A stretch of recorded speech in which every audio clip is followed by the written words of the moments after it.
तो इस वीडियो में हम बात करेंगे इंडोनेशिया के इन्वेस्टर वीज़ा के बारे में।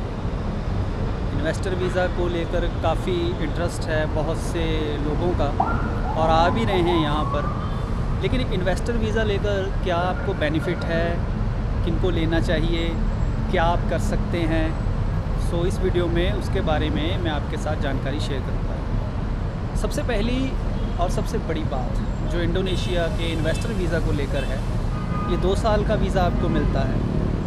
और वीज़ा जो प्रोसेस है पहले उस पर बात कर लेते हैं। आसान सा प्रोसेस है। तो आपने जो है सिर्फ अपना पासपोर्ट का डिजिटल कॉपी और फ़ोटो वगैरह अपने कंसल्टेंट को आपने भेजना है और प्रोसेस शुरू हो जाएगा। और एक कंपनी क्रिएट की जाएगी। कंपनी में कम से कम 2 नाम, मतलब 2 बंदों के नाम पड़ेंगे।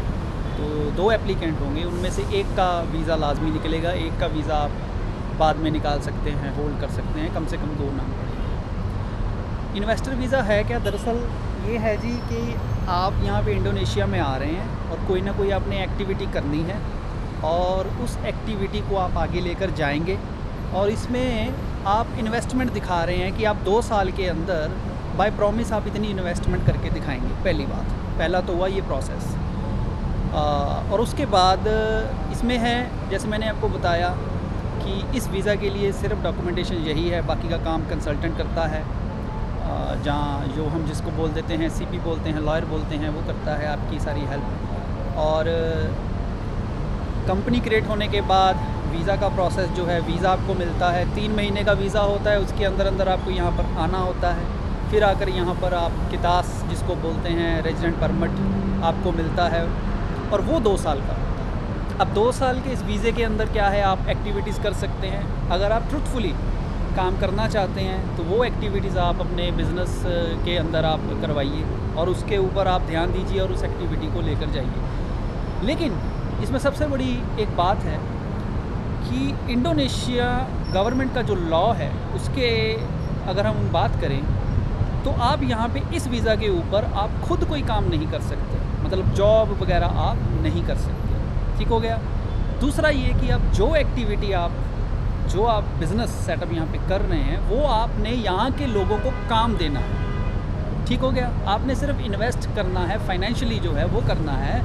रादर देन अगर आप ये सोचें कि आप मैनेजर की पोस्ट पर बैठ जाएंगे या तो आपके जो वर्कर हैं वो सारे इंडोनेशियंस ही होने चाहिए, पहली शर्त है। इन द रेयर केस कोई स्पेशलाइज स्किल्ड ऐसी है कि जो अवेलेबल नहीं है, मतलब वो बंदा यहाँ पे, अब मैं आपको उदाहरण देता हूँ कि मान लीजिए अपने रेस्टोरेंट करना है, तो यहाँ पे जितने भी इंडियन पाकिस्तानी रेस्टोरेंट्स में हम जाते हैं तो सभी जो शेफ़ हैं वो इंडोनेशियन है। उनको इंडिया का फूड भी आता है और भी अदर कंट्री से जो आते हैं वहाँ का फूड उनको बनाना आता है। ठीक है, क्योंकि किसी भी रेस्टोरेंट में आपको सिर्फ इंडियन फूड नहीं मिलता, उसके साथ आपको इंडोनेशियन फूड भी मिलता है और भी इनके मेन्यू में बहुत सी आइटम्स होती हैं। ये मैंने आपको एक उदाहरण, एक एग्जांपल दी। अब इसी तरह से और भी कई काम हैं और आप कहीं भी, आप खुद भी यहाँ पर अगर ये इन्वेस्टर वीज़ा लेने से पहले अगर आप आएंगे देखेंगे तो आपको यही मिलेगा कि आप कहीं भी जाएंगे तो आपको इंडोनेशियन जो सिटीजन है वही आपको काम करता हुआ मिलेगा, चाहे उसका बॉस इंडियन है। अब बात ये आ गई कि जॉब तो आप कर नहीं सकते, बिज़नेस आप कर सकते हैं। बिज़नेस में एक्टिविटीज़ कई तरह की है, वो आप डाल सकते हैं। अब इसमें बेनिफिट और क्या है? मान लीजिए अब किसी ने, अब बहुत से लोग आ रहे हैं लेकिन काम एक्टिविटी तो सब नहीं कर रहे, तो क्यों आ रहे हैं? वो आ रहे हैं पैथवे के लिए। पैथवे क्या है कि यहाँ पे आएंगे, इंटरनेशनल एक अपना दिखाएंगे कि सेटअप है, कंपनी है, और उसके ऊपर वो यहाँ पे रहकर कम से कम भी आपको 3 to 4 मंथ, कम से कम 4 महीने आपको यहाँ पे अच्छी तरह से अपनी एक्टिविटीज़ जो पेपर्स में दिखानी होगी, स्टेटमेंट्स वगैरह आपको अच्छे से रखनी होगी। अपने कंपनी का अकाउंट हो गया, अपना इवन सेविंग अकाउंट हो गया, उसको रन करना होगा। उसके बाद आप नेक्स्ट कंट्री का वीज़ा प्रोसेस है वो यहाँ से कर सकते हैं। अभी मैं आपको एक और बात बताना चाहूँगा। कुछ कंट्रीज़ ऐसी हैं यहाँ पर, जैसे मान लीजिए आप फर्दर आप इंडोनेशिया आते हैं साउथ कोरिया के लिए, तो कम से कम उनका 1 साल तो लाजमी है यहाँ पे रहना हो। पहले 2 साल था, अब शायद उन्होंने चेंज किया है 1 साल। तो फर्दर आप 1 से 2 साल मानकर चलिए। उससे पहले आप अप्लाई ही नहीं कर सकते अगर आप एज ए फॉरेनर हैं, चाहे आपके पास कितास है, लेकिन आपको कम से कम। इसी तरह ब्राज़ील एम्बेसी भी है, और इसी तरह और भी कई एम्बेसीज हैं जो ये रिस्ट्रिक्शन जिन्होंने लगा कर रखी है। तो अगर आप पैथवे में आ रहे हैं तो इस बात का आपको ध्यान रखना होगा। लेकिन हाँ, कनाडा, ऑस्ट्रेलिया, यूके, यूएसए, उसके लिए आप जा सकते हैं, वो बेटर है। तो ये तो हो गया आपका पैथवे के लिए। और इसमें और क्या बेनिफिट आप ढूंढ सकते हैं।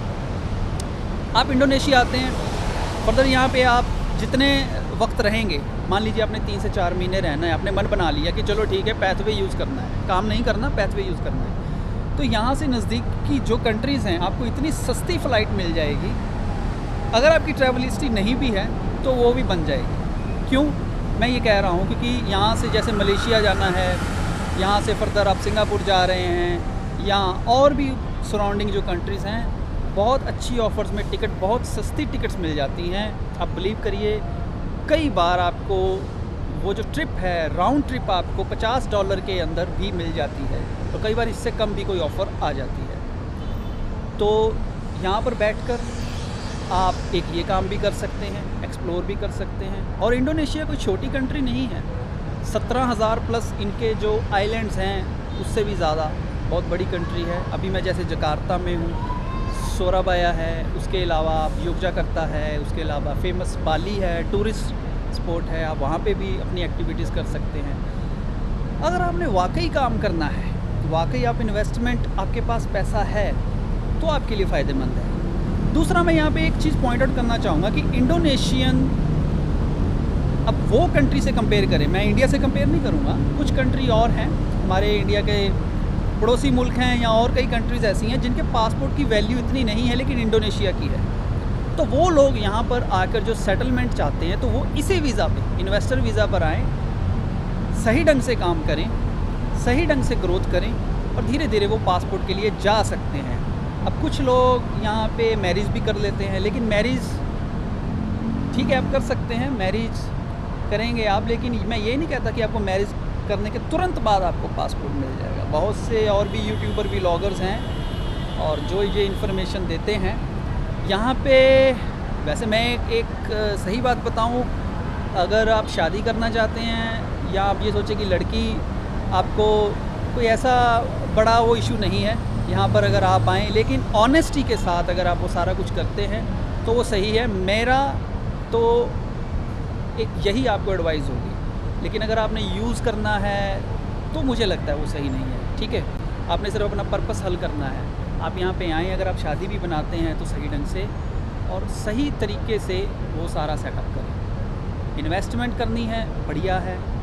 अब इसके साथ मैं एक बात और आपको बताना चाहूँगा। मान लीजिए यहाँ पर आप आ रहे हैं और आप सोचते हैं इन्वेस्टर वीज़ा। अब कुछ लोग क्या हैं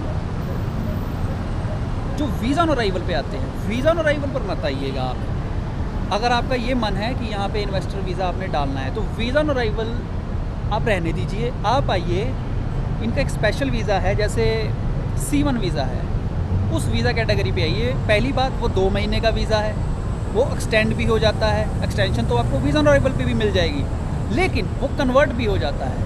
क्योंकि अगर आप यहाँ पे आएंगे, कल को आपका मन बन गया, आपने घूमा, चाहे आप जकार्ता आए हैं, चाहे आप कहीं भी किसी भी पार्ट ऑफ इंडोनेशिया में आप कहीं गए हैं, आपको अच्छा लगा, ठीक है, आप इन्वेस्टमेंट करना चाहते हैं, तो आप उस वीज़ा पे आइए, क्योंकि वो वीज़ा आपका कन्वर्ट हो जाएगा। और कम से कम आपके पास 1 महीना होना चाहिए इस प्रोसेस को फॉलो करने के लिए, अगर आप इनसाइड इंडोनेशिया हैं।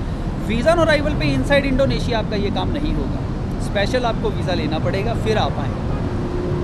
अब मैं बात कर रहा था जैसे पासपोर्ट की, तो इंडोनेशिया का पासपोर्ट इंडिया से कंपेयर करें तो कोई, मैं नहीं समझता कि कोई ज़्यादा वो है। लेकिन हाँ, जिन लोगों को इवन इंडिया में प्रॉब्लम आ रही है वीज़ा लेने में, जिनको प्रॉब्लम आ रही है एक पैथवे के अंदर, हाँ वो आ सकते हैं। इसके साथ मैं एक और बात कहना चाहूँगा आपको, जो लोग, जैसे मैंने काम की बात की, तो काम में यहाँ पे एक बात का ध्यान रखना है, लैंग्वेज सबसे बड़ी प्रॉब्लम है इंडोनेशिया में। इंडोनेशिया यहाँ की लैंग्वेज, भाषा आपको अगर आप सीख लेते हैं तो बहुत आसान रहेगा। लेकिन अगर आप आपका ये फ्यूचर प्लान इंडोनेशिया में रुकने का नहीं है तो कोई बात नहीं, लेकिन अगर आपने काम भी करना है तो ये पहली जो दिक्कत है वो आपको आने वाली है, इंडोनेशियन लैंग्वेज। तो वो अगर आप इन्वेस्टमेंट कर रहे हैं, बॉस हैं, कोई मुश्किल नहीं है, फिर कोई मुश्किल नहीं है, क्योंकि आपने हायर किए हैं। तो गवर्नमेंट ने ऐसी पॉलिसी रखी है, अच्छी रखी है अपने लोगों के लिए मेरे हिसाब से। तो अब इन सभी बातों का जो मैंने आपके साथ शेयर किया, उसका एक ही जो बनता है, वो कहते हैं ना जैसे सेंट्रल आइडिया ऑफ पॉइंट है, वो यही है, पैथवे के लिए अच्छा है, अपना फोकस देखें, टारगेट देखें, ये देखें कि आप क्या करना चाहते हैं, उस हिसाब से आप आएँ। आने वाली वीडियोस में मैं कोशिश करूँगा और भी जानकारी आपके साथ शेयर करने की। आप कमेंट करिए किस तरह की आपको जानकारी चाहिए, मैं कोशिश करूँगा उस टॉपिक पे मैं वीडियो बनाऊँ, आपके साथ शेयर करूँ। तो खैर, इस वीडियो में इन्वेस्टर वीज़ा को लेकर इतना ही। अच्छा है इन्वेस्टर वीज़ा, लेकिन सोच समझ कर आएँ। सेकेंडली, आपके पास अच्छी इन्वेस्टमेंट है तो ही आएँ। और थर्डली, पैथवे है, कोई इशू नहीं है, आराम से आएँ, पैथवे के लिए जाएं, लेकिन कम से कम 4 महीने और कुछ कंट्री के लिए 6 महीने प्लस। बैंक स्टेटमेंट्स के ऊपर आपको ध्यान देना पड़ेगा, बनानी पड़ेगी, उसको आपको सारा मेंटेन करना पड़ेगा। और अगर आपने खुद की कंपनी बनाई है तो उसमें आपको ध्यान देना पड़ेगा, पेपर्स पे आपको सारा काम करना पड़ेगा। एक बात और लास्ट में कहना चाहूँगा, ज़रूरी नहीं है आप कंपनी बनाएं, आप किसी से जस्ट एज ए इन्वेस्टर, जैसे शेयर होल्डर एक वीज़ा डलता है, जैसे मैंने आपको शुरू में बताया 2 बंदों के नाम डलते हैं, उसमें 4 भी डाल सकते हैं, 5 भी डाल सकते हैं, 6 भी डाल सकते हैं, उनके वीज़ा निकाल सकते हैं। कंपनी का खर्चा ज़्यादा होगा, लेकिन जो दूसरा जो बंदा है, जो पार्टनर जो है, उसका सिर्फ वीज़े का ही प्रोसेस रहेगा, उसी का खर्चा होगा, उसी के उसको पैसे देने पड़ेंगे। तो ये आपके साथ जानकारी मैं शेयर की है। आने वाली वीडियो में और भी जानकारी होगी। इन्वेस्टर वीज़ा से आप बैंकिंग को लेकर या और कौन सी सहूलतें आप इसमें ले सकते हैं, वो मैं आपके साथ जानकारी शेयर करूँगा। इस वीडियो में इतना ही। वीडियो अच्छी लगी हो तो आप लाइक और शेयर भी कर सकते हैं।